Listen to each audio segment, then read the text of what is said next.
वाजता अलिफ लैला नावाची श्रील लागत होती आपल्या देशात. एकच चॅनल होतं तेव्हा DD1 दूरदर्शन. रविवारी रात्री 9 वाजता श्रील लागे अलिफ लैला.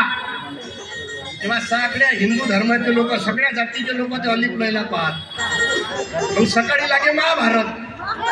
तेव्हा मुसलमान धर्माचे लोक महाभारत पाहिजे. तो आपला देश आहे. या 10-12 वर्षात कुणाची नजर लागली या देशाला काय सांगा बाबा. आम्हाला एकामेकाचं नावही सहन नाही होत. कोणताही गुन्हा झाला का एक लिमिटेड जात दिसते आम्हाला फक्त. मी हात जोडून प्रार्थना करतो, आता जरा डोकं चालवा. या जाती जाती आपल्या डोक्यातून काढा. आम्ही इतके हुशार लोक साहेब काही आम्ही आमच्या जाती सोडायला तयार नाही आहोत. जाती तर दूरच राहिल्या, पोट जातोय धरून आहे आम्ही. एवढे हुशार झालो आहोत काही आम्ही प्रवीण भाऊ, एवढे हुशार लोक आहोत आम्ही काही का आम्ही आमच्या जाती तर दूरच राहिल्या. आम्ही आमच्या महापुरुषाच्या नावे बाबासाहेब म्हटलं का ह्या जातीचे, शिवाजी महाराज म्हटलं का त्या जातीचे, महात्मा ज्योतिबा फुले म्हटलं का त्या जातीचे. आता मी परवाच्या दिवशी बाबासाहेबावर गाणं लिहिलं तर मला काही लोकांचे फोन आले म्हणे महाराज तुम्ही बौद्ध आहात का. मग मी शिवाजी राजावर गाणं लिहिलं तर काही लोकांचे फोन आले म्हणे महाराज तुम्ही मराठा आहात का. मग मी तुकाराम महाराजावर गाणं लिहिलं तर काही लोक म्हणे महाराज तुम्ही कुणबी आहात का. मग महात्मा ज्योतिबा फुलेंवर गाणं लिहिलं तर काही लोक म्हणे महाराज तुम्ही माडी आहात का. मग मी मोहम्मद पैगंबरावर गाणं लिहिलं दादा तर काही लोकांचे फोन आले म्हणे महाराज तुम्ही मुसलमान आहात. आता परवाच्या दिवशी ताई मी माणसावर गाणं लिहिलं तर म्हणजे अजूनही कोणाचा फोन नाही आला का महाराज तुम्ही माणूस आहात का. हे माणूस बनवलं या महापुरुषानं. म्हणून हे विचार डोक्यात घ्या की शिवरायाच्या पंखाखाली कुणीच नव्हती वान.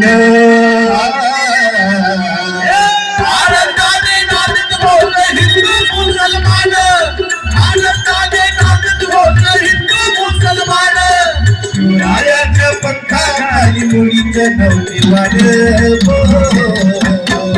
आनंदाने नाचत होत हिंदू मुसलमान. आनंदाने नाचत होत हिंदू मुसलमान. म्हणून जरा आता डोकं चालवा. हे काय होऊन राहिलं माहित आहे? कोणतं आहे? मुंबई जिल्हा मुंबई आणि सगळं घामाचं वातावरण आहे. त्यामुळे खंजऱ्या नरम पडून राहिल्या. मी विदर्भातला एक खंजरी वाद्य वाजवतो. मी तुम्ही लोक विचार करत असाल या भंगांपासून वाजून काय राहिला. हे लहानसं वाद्य आहे. आमच्या जिल्ह्यात तुकडोजी नावाचे संत झाले, राष्ट्रसंत तुकडोजी महाराज. त्यांनी वाजवली आहे खंजरी. लहानसं वाद्य पण आवाजच नाही जोरदार आहे. पण आता वातावरणामुळे काय झालं या खंजऱ्या नरम पडून राहिल्या. जास्त नरम झाल्या का इकडे हिटर आहे शेकून घ्यायला. जशी खंजरी शेकल्याशिवाय वाजत नाही तसे समाजातले काही लोक आहेत त्यांची शेकल्याशिवाय जागा घेत नाही. आणि त्यांची शेकासाठी आपला कार्यक्रम असतो. हे लहानचं वाद्य आहे पण आवाज पहा या खंजरीचा लयच जोरदार आहे. माझे गुरु आहेत सत्यपाल महाराज.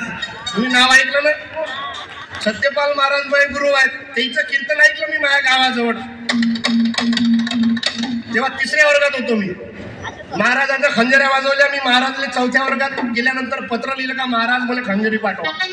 मग महाराजांना मला खंजरी पाठवली. मग 1 खंजऱ्या 2 खंजऱ्या घरी खंजऱ्या काही भेटे नाही. मग घरच्या वाट्या डब्बे प्लेट जे दिसून ते झोडपत राहिले. बसता बसता गेम बसून गेला. आतापर्यंत 4,500 गाव फिरलो मी. तर महाराष्ट्रच नाही, आंध्र प्रदेश, गुजरात, कर्नाटक, बिहार, राजस्थान, मध्य प्रदेश, हिमाचल प्रदेश, तामिळनाडू, कर्नाटक, आता ओडिसाला जाऊन आलो जगन्नाथपुरी. बिहारमध्ये बुद्ध गया. आणि 2011 माझा कार्यक्रम झाला बाहेर देशात चीनमध्ये. नाही तर माझ्या गावाची लोकसंख्या 800 गावातल्या लोकसंख्येतला मी पुरा भारत फिरून राहिलो. कोणामुळं? बाबासाहेबांनी दिलं रे बाबासाहेबांनी. VIP खाणं VIP समान. VIP खाणं VIP राहणं VIP समान. बाबासाहेबांनी दिलं रे बाबासाहेबांनी. बाबासाहेबांनी दिलं रे बाबासाहेबांनी.